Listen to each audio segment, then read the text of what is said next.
So in Genesis 12, 1 and 2, we see the beginning of God's use of a great man, Abraham, of faith. Abram was his name at the time.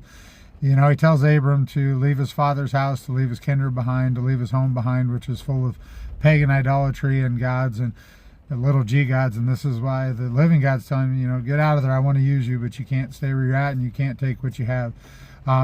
If we know anything, he takes not only his father, but his nephew Lot with him. And his father's name, Terah, actually means delay, so he encounters delay, he encounters strife. Lot's herdmen and his were, you know, having it out. So he tells his nephew in verse 13 of chapter 9, is not the whole land before thee? Separate thyself, I pray thee, from me. If thou wilt take the left hand, then I will go to the right, or if thou depart to the right hand, then I will go to the left. Lot, first off, should have gave him the choice, but that's okay. Abram, you know, being generous and says, we just need to separate.